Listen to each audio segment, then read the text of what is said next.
Yang berbeza hanya mazhab Imam Abu Hanifah saja. Dia bezakan fardu dan juga wajib. Boleh faham kan? Cukup cerita tu. Tengok di bawah tu. Bawah tu pun dia letak. Begitulah keadaannya dengan puasa. Macam tu juga puasa. Zakat. Sekiranya seorang memiliki harta, haji, sekiranya seorang itu telah difardukan haji ke atasnya, macam tu jugalah. Dia kata yang wajib untuk kita menghaji pun dia puasa, zakat, haji pun sama juga. Dan begitu juga berkenaan jual beli. Jual beli pun kena mengaji juga. Sekiranya seseorang itu melibatkan diri dalam urusan perniagaan. Maksud siapa nak jadi peniaga, nak jadi token, nak jadi businessman, lepas ni kena juga mengaji bab perniagaan. Bimbang-bimbang kita terjerumus ke dalam perkara yang haram ketika jual beli. Dia faham? Itu kena mengaji. Maksudnya Islam ni agama yang cukup sempurna. Tak ada agama yang terang seperti mana Islam. Tak ada. Buka Kristian, buat kita tengok Kristian, tanya dekat dia, ada tak kitab jual beli dalam Kristian? Kristian boleh terang berkenaan dengan jual beli, tak ada. Dia ada Bible pun dah lingkup ambil. Hilang ambil hak betulnya, dia buat pula hak banyak tak betul. Tanya kat Yahudi, boleh terang kat kami hukum berkenaan dengan perniagaan, jual beli, berkenaan dengan perkahwinan, boleh terang? Tak boleh terang secara itu seperti Islam.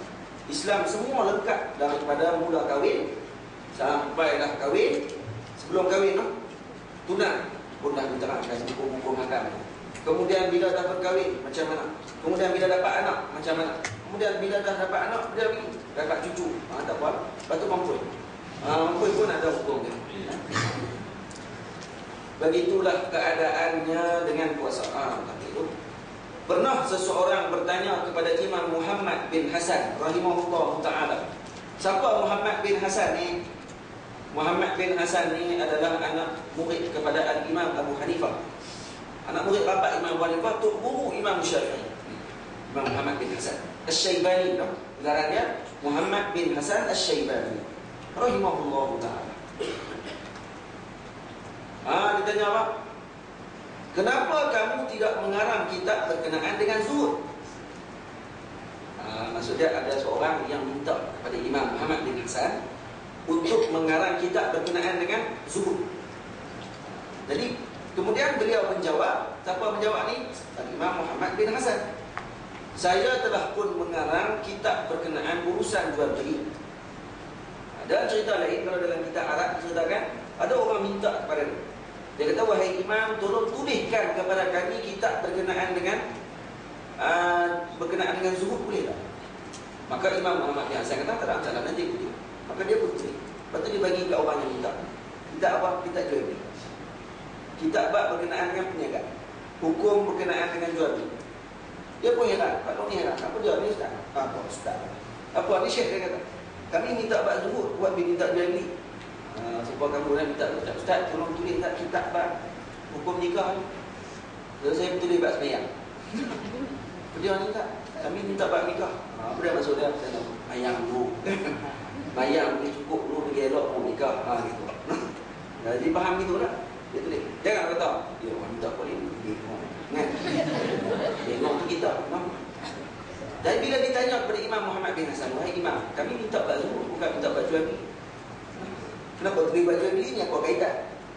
Maka kata Imam, dia kata apa? Dan seorang itu boleh menjadi zuhud, dia kata, dengan menghindari perkara-perkara yang syubhat, yang ragu-ragu, dan perkara-perkara yang makruh dalam urusan jual beli. Kalau kata dia tinggalkan perkara yang syubhat dan ketika perkara yang ragu-ragu dalam berjual beli, maksud dia tak zuhud. Faham? Dia tak menipu dalam jual beli. Dia tak ada main dengan orang ketika jual beli. Tak tahu abang orang barang ni, kemah barang ni, padahal pakai 2 hari rosak.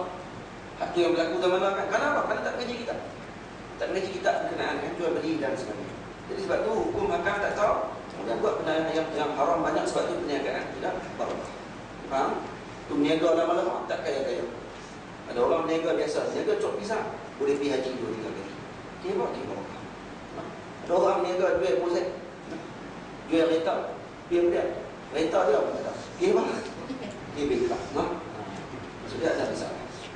Begitu juga dengan urusan-urusan lain. dan pekerjaan-pekerjaan kemahiran yang lain, maka barang siapa yang terlibat dengan sebarang bidang tersebut hendaklah mempunyai ilmu yang menjauhkannya dari perkara haram dalam urusan itu. Tak kira bidang apa sekalipun. Kamu masuk bab berkenaan dengan nak jadi komen, kena jauhkan benda-benda yang diharamkan oleh Allah. Apa yang maksud dia? Kalau kita tahu benda yang diharamkan Allah, kita takkan nipu orang. Barang tu murah je, tapi kita jual sampai berlipat kali ganda yang terlalu teruk sangat. Tak ada. Nah, apa dia lagi? Ambil barang orang tu tinggal kereta dia mahal. Ada barang nak kereta tu yang kalau kita ambil pun tuan kereta tak sedap. Kalau orang tidak ada agama, dia akan ambil je. Orang yang tak buka kedai handset, perbaiki handset, dia tengok ada handset ni ori, no? Nokia. Maka dia pun tengok ori, dia ambil sikit barang ada ni. Kalau kata dia ambil pun kawan tu tak sedap, melainkan selepas 2-3 bulan lepas tu baru akan ada kesan. Handset tu tengok-tengok tak dengar lah. Okey apa? Okey tu kedai tu dia ambil, kemudian dia bubuk benda yang tak ori, yang bukan asal daripada kawan. Sikit apa? Okey, tidak ada apa. Sebab tu perlu mengaji. Masuklah bidang apa pun, kena mengaji dulu ilmu berkenaan dengan halal dan haram. Bila mengaji halal haram, baru dia tahu ini boleh, ini tak boleh, baru perniagaan tadi berkat. Boleh faham? Berkat ni bukan mesti jadi kaya. Berkat tak mesti jadi kaya. Berkat ni cukup. Jadi cukup dengan apa yang kita perlu. Tak perlu meminta-minta dan kita tak rasa mudah bulanan dalam hati kita.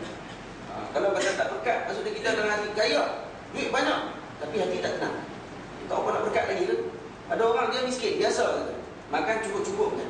Esok cari lagi. Tapi barokah. Barokah maksud dia apa? Anak boleh mengaji lah. Ada beberapa orang, anak orang kaya yang anak bengok. Dia tak? Anak tak jadi, mak rumpit. Dia tak? Tapi ada beberapa ramai orang-orang yang dia miskin tapi cari harta yang halal. Anak-anak dia semua menjadi. Semua masuk industri, semua masuk pondok, semua mengaji dengan cukup baik. Baik Quran dan sebagainya. Bagaimana? Baik. Seorang Muslim juga difardukan untuk mengetahui ilmu berkenaan urusan-urusan hati, termasuk tawakal, inabah. Inabah ni apa dia? Ini kembali kepada Allah Ta'ala. Khasyah, ditakutkan Allah. Dan redha. Maksudnya kita redha dengan apa yang Allah Ta'ala tetapkan. Qada dan qadar yang Allah Ta'ala tetapkan. Kerana setiap orang Islam pasti akan terlibat dalam hal-hal tersebut. Dia faham? Masuk kena mengaji ilmu tasawuf. Ilmu tasawuf kena mengaji. Ilmu berkenaan dengan hati. Kalau tidak, kita akan jadi riak tak tentu halal. Sebab tu Syekh kata bila dah tengok tunjuk jalan, kamu kena mengaji benda ni, kena mengaji benda ni, dalam masa yang sama jangan tinggal ilmu hati. Maksudnya kamu dah mengaji fiqh panjang, pandai, hebat, tak mampu dah fiqh kamu. Kita tengok ilmu hati tak mengaji, maka kamu akan rasa kamu lebih pada orang. Sebab tu Syekh kata wajib mengaji ilmu hati. Ilmu hati ni bukan pergi mengaji dengan doktor, belah hati macam mana, bukan. Hati yang doktor mengaji tu hati yang kita nampak dengan zat. Hati yang duduk sebelah kiri kita tak? Hati sebelah kiri kan? Yang tu hati yang doktor nampak. Hati yang ulama tasawuf panggil ini bukan hati yang dimaksudkan dengan hati tu. Dia hati dia panggil hati saunabali dalam kitab Arab. Saunabali, hati sanubali yang kita pun tak tahu tempat dia. Tapi dia dalam lubuk hati dia panggil. Abang tadi saya sakit hati semua lah. Hati dia sakit tak? Dia sakit hati tu, hati dia sakit tak? Tak sakit pun, tapi dia rasa sakit hati. Kau lah, sakit hati pun. Sakit. Lepas tu siapa tak mau sakit hati, dia sakit hati ni. Tapi hati dah sakit, dia sakit pun. Berdebar-debar ada. Tapi tak mana sakit pun. Nak tahu tak boleh? Tak boleh cakap. Tapi sakit kan? Gerak. No? Baik. Kelebihan ilmu pengetahuan. Tidak ada orang yang tersembunyi daripadanya bahawa ilmu pengetahuan adalah mulia. Tak ada orang yang kata ilmu pengetahuan ni tak mulia. Ada orang dia kata gitu. Tanya orang ke orang gila pun mungkinlah dia kata tak betul. Dia wakil dia gila. Kalau orang jenis kata tu orang gila. Kalau tanya lembu, kalau dia cakap, dia pun cakap ilmu pengetahuan ilmu. Tapi dia tak boleh nak cakap. Kita tengok dia nak makan, duduk makan. Padahal mereka juga sebenarnya apa dalil kata mereka pun mengatakan ilmu pengetahuan ini? Apa dalil? Ustaz kata lembu kata kalau cakap, Ustaz dah nak lembu cakap. Ya saya tak nak dengar tapi Nabi pernah. Kan Nabi sebut dalam hadis, hatta hitani fil bahri yastaghfiruna li talib al-ilm. Tidak. Sehingga binatang-binatang dalam laut pun akan mendoakan orang-orang yang menuntut ilmu. Apa maksudnya? Bila binatang pun doakan, dalam laut pun doa, tak darat pun lagi dah doa. Binatang dalam laut pun doa, orang yang menuntut ilmu, maksudnya binatang tu mengetahui bahawa ilmu tu mulia. Tidak. Kalau tidak, apa dia nak minta ampun? Tak. Kenapa Nabi tak sebut orang ni pergi ke tempat sekian-sekian, hantar binatang dalam laut pun doakan? Tak. Nabi sebut kena menuntut ilmu. Dalil kata menuntut ilmu ni diketahui oleh binatang sekalipun bahawa ilmu tadi mulia. Boleh faham? Apatah lagi ilmu itu merupakan kelebihan manusia berbanding dengan makhluk yang lain.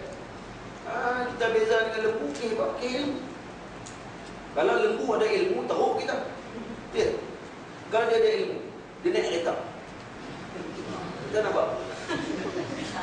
Dia besar, no? Lembu kalau dia berdiri, dia tinggi mana? Jadi orang rakyat kita lembu. Dia besar macam kita. Ya, memang. Sebab tu kalau rimau, dia boleh berdiri. Tinggi mana rimau? Dia duduk, dia duduk jalan macam tu pun dah tinggi nak mampu lah. Kalau dia duduk menerak kata merangkak tu. Dia tak dikira merangkak lah. Merangkak macam tu pun dah tinggi, baik. Dekat-dekat dada kita lah. 1 meter lebih. Kalau dia berdiri, berapa meter? 3 meter, 4 meter lebih. Tinggi. Lepas tu, siapa naik dia aja? Rimau. Lepas tu kita duduk bawah. Tapi Allah Ta'ala bagi, walaupun kita kecil sekalipun, tapi kita boleh jadi ketua pada rimau. Kan ada orang sakis, dia macam sakit kan. Rimau sikitnya besar, tapi kadang-kadang budak kecil dia boleh tibai pada orang tu kan. Tibai rimau tu rimau satu. Dari rimau tu tibai ni sampai meninggal kan. Tapi sebab apa? Sebab ada ilmu. Itu kata beza kita dengan binatang ni dengan ilmu. Kalau tidak, mati kita, teruk kita. Lembu naik kereta, orang naik apa? Naik heran. Naik heran. Lembu naik kereta. Lembu naik lori, boleh lah. Duduk belakang. Justru jika tanpa ilmu pengetahuan, maka manusia adalah sama dengan binatang-binatang lain. Sebab manusia pun dalam ilmu mantik dipanggil binatang. Manusia dalam ilmu mantik dipanggil binatang. Tidak. Dalam mantik dipanggil hayawan natiq. Manusia ni adalah hayawan an-natiq. Natiq maksudnya apa? Yang berfikir, bukan cakap. Natiq maksudnya haiwan yang boleh berfikir. Jadi manusia pun dikira haiwan. Jadi jangan panggil kawan kita haiwan pula. Haiwan. Datang, main tak? Tahu kau harap dia betul. Haiwan. Datang apa? Datang yang berfikir. Haiwan natiq. Sebab tu para ulama kata kalau siapa panggil kawan dia himar. Ya himar, panggil himar apa maksud dia? Keldai. No? Ya himar, panggil keldai kat kawan. Weh keldai. Boleh kena hukuman, boleh kena takzir. Sebab ulama kata boleh kena hukum takzir. Maksudnya pemerintah boleh denda. Saman sebab panggil orang. Panggil orang keldai. No? Lepas tu ada seorang tanya lagi. Habis tu kalau panggil ya kuda, nah, weh kuda mana? Tak kenal. Dalam orang Arab, nah, kalau panggil himar, dimarah. Tapi kalau panggil kuda, maksud dia hebat. Panggil kuda maksudnya orang ni kuat, teman. Tu kalau kita panggil apa ni? Tok rimau. Tok rimau tak kemah kan? Oh, syok lah. Maksud misal aku duduk main kan. Orang takut lah ni. Tok rimau mesti dah benda ni. Padahal penakut apa yang tapi orang panggil tok rimau dia pun simpan misal panjang ni. Sebab apa? Sebab nama rimau